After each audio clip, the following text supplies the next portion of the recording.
Hello everyone. Back again with film recaps. In this video, I'm going to recap one of the thriller slasher films from 2023, titled Here for Blood. Before we get to the storyline, I'd like to wish everyone a happy and great day. Without further ado, let's get straight to the storyline. The movie opens with a woman named Elise returning home from a late-night jog. The story doesn't even start yet, but we already see her roommate inside the shower, bloodied and whimpering. Elise doesn't hear her as she's listening to music at high volume. Unaware, she heads toward the shower, only to find a masked and muscular figure known as Loverboy. Elise also notices her roommate's lifeless body. But before she can act,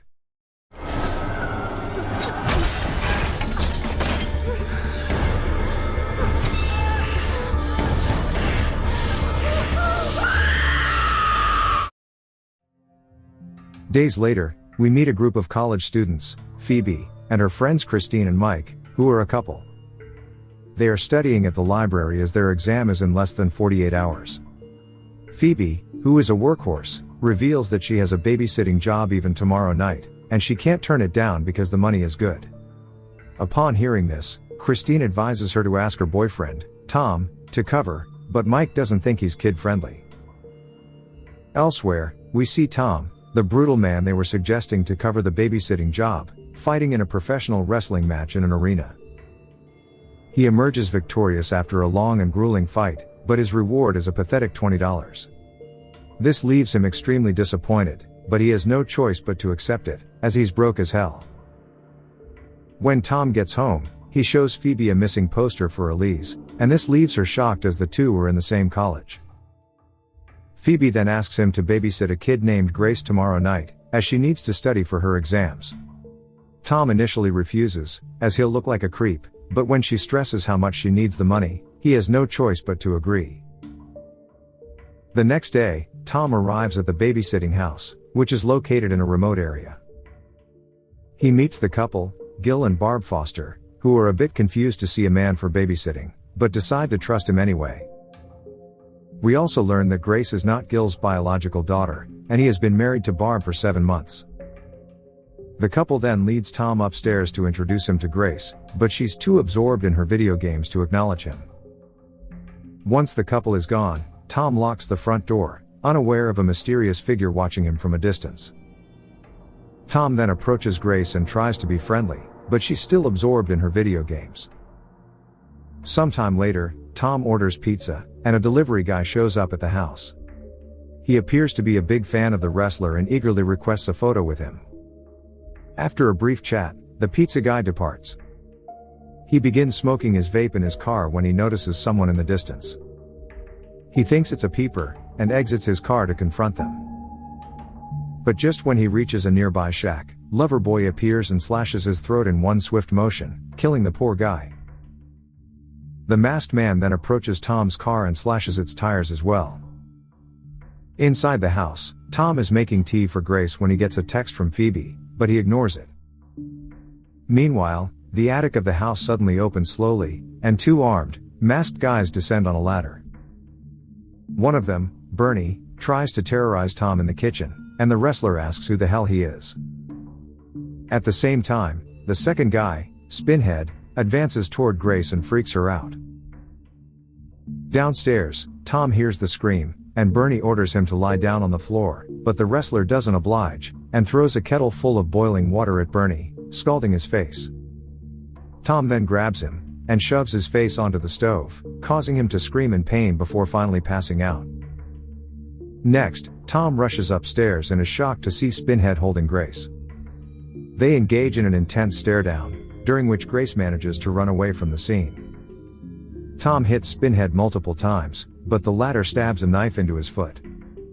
As Tom stumbles back in pain, Spinhead seizes the opportunity to walk out.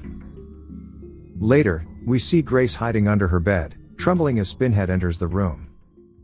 Tom, meanwhile, manages to painfully remove the knife from his foot, causing blood to gush out.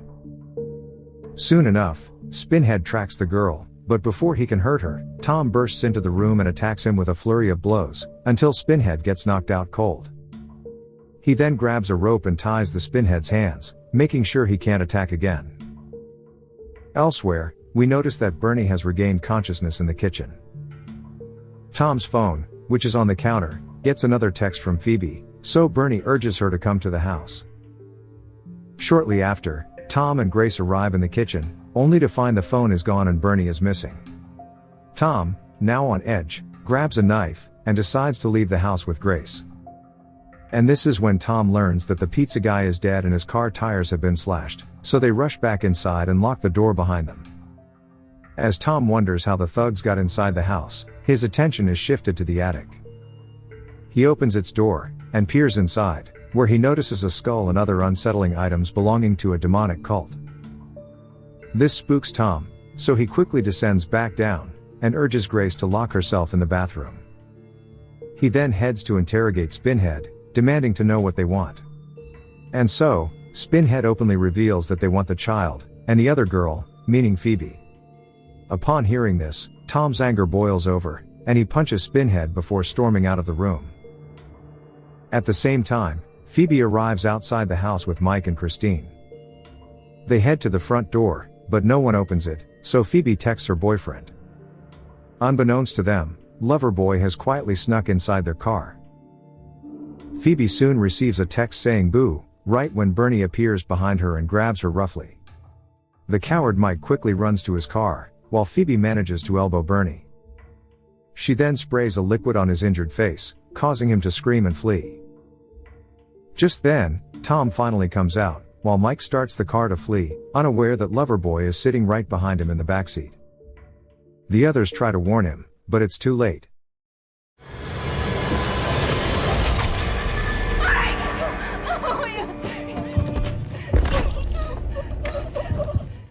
Poor Mike then stumbles out of the car, bleeding, but the maniac continues stabbing him. Tom knows it's too late to save him, so he quickly leads the girls back inside. After shutting the door, Tom asks for the girls' phones, but Phoebe's was taken by Bernie, while Christine left hers in the car. Elsewhere, Bernie is screaming in pain, and heads to a nearby shed where several masked cult members are present. We meet the group's leader, Jackal, who is visibly annoyed at how long it's taking to finish the job. There is also a mysterious door in front of them with bizarre demonic symbols. Meanwhile, at home, Tom explains the situation to them and calms the girls down. The three then approach Grace, who has safely locked herself in the bathroom. Returning to the shed, a complete nutjob named Slackjaw is ordered to handle the situation. Back in the house, Christine is tending to Tom's injuries, when there's a crashing sound in the distance. He thus grabs his knife and goes to investigate the source. In the kitchen, he sees Slackjaw trying to break in through the door. And so, he stabs the psycho's hand, and then bashes his head with a pan, rendering him unconscious. Tom then notices Bernie in the distance, who immediately runs away in fear. Soon, Bernie returns to the shed and informs Jackal that they failed once again. The leader is furious at the repeated failures, and claims it's time to unleash their true power. He places his hand on the demonic door, and eerie whispers begin to echo.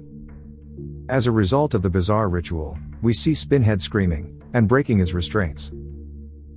He starts punching the floor, which is heard by the others downstairs. Alarmed, Tom quickly hands a butcher's knife to the girls, and heads upstairs to confront the intruder. But to his shock, Spinhead now looks terrifying and his eyes glow with a bright orange light. Tom fights with all his might, but Spinhead is far too powerful now, and easily beats him up. Tom then runs to the kitchen, and grabs a pan as his weapon. When Spinhead removes his mask, a grotesque face is revealed. But then, Phoebe appears and slices at Spinhead's neck with the butcher's knife, but it has no effect, and Spinhead effortlessly throws her to the ground, the knife still lodged in his neck. Despite this, a determined Tom strikes Spinhead with the pan numerous times, finally decapitating him. Just when the couple breathes a sigh of relief, Spinhead without a head starts moving again, dragging himself toward Tom. At the window, Slackjaw grabs his arm from outside to prevent him from moving. Here, Phoebe grabs the knife again, and repeatedly strikes Slackjaw's head until he finally dies. Spinhead also collapses at the same time, finally ending the madness. Moments later, Tom exits the house holding Spinhead's head, and throws it to Loverboy. The latter then storms inside the shed, and tells his master what happened. This angers Jackal greatly. He's never had a ritual fall apart like this. He thus begins performing another ritual, causing the mysterious door to start thumping like a beating heart. Soon, Mike comes back to life as a demonic zombie, and knocks on the door. Christy is elated to see him, and impulsively decides to let him inside, despite Phoebe pleading with her not to do so. This obviously turns out to be a bad decision. No.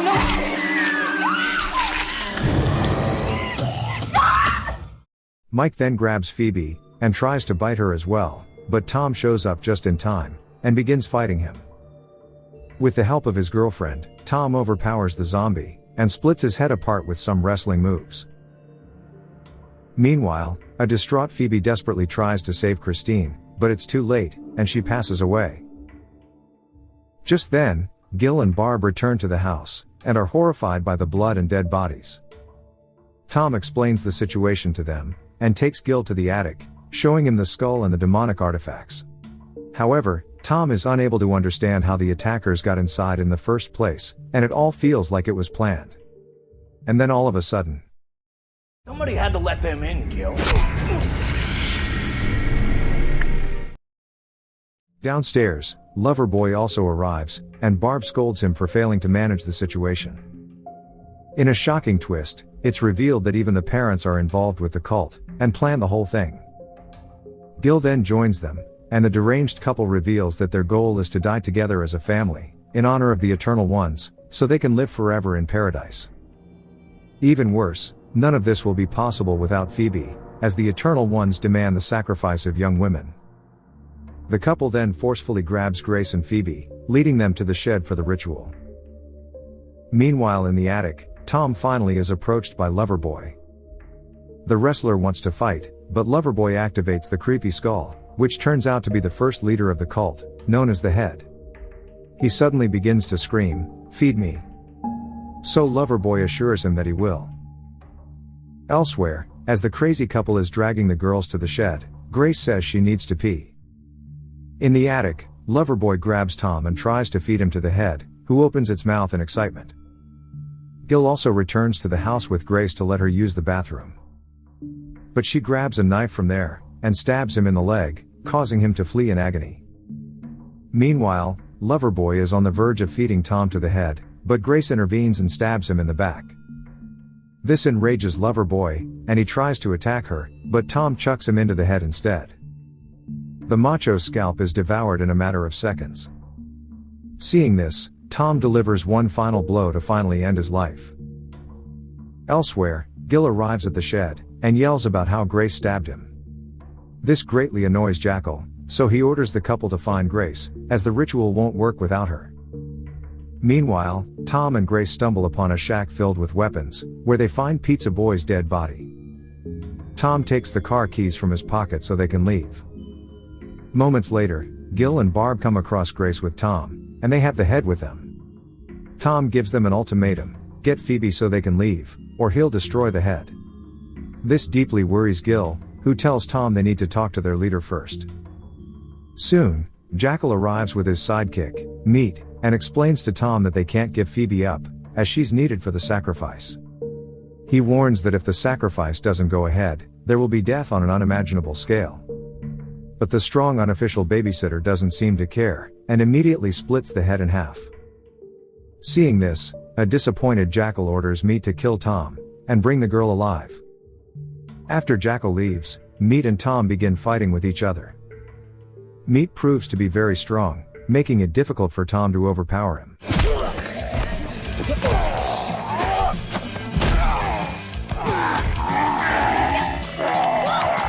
After a long and intense battle, Tom learns that the Head is still alive. And when Meat is about to finish Tom off, the latter urges Grace to feed the cultist to the hungry Head. She brings the Head close to Meat's neck, prompting it to bite him, and kill him on the spot. After this, Tom suddenly asks Grace if she can drive, to which she reveals that her dad used to let her steer the wheel. Tom says it's good enough, and hands her the keys to Pizza Boy's car. He says that if he doesn't return in 10 minutes, she should drive away and find the cops. After Grace departs, Tom heads to the shed, where Jackal and the crazy couple have tied up Phoebe. They're disappointed to see him alive, and realize their plan is going to fail. Moments later, a red light appears behind the demonic door, and Jackal explains that the Eternal Ones are trying to get through. When the door finally opens, Jackal says Phoebe needs to get in, or they all will get destroyed. However, Tom pushes Jackal instead. The door also instantly closes, and it appears that the ritual is finally over. But seconds later, the door bursts open with lightning crashing and creepy voices screaming. Upon seeing this, the insane Tom decides to go in and fight whatever's on the other side.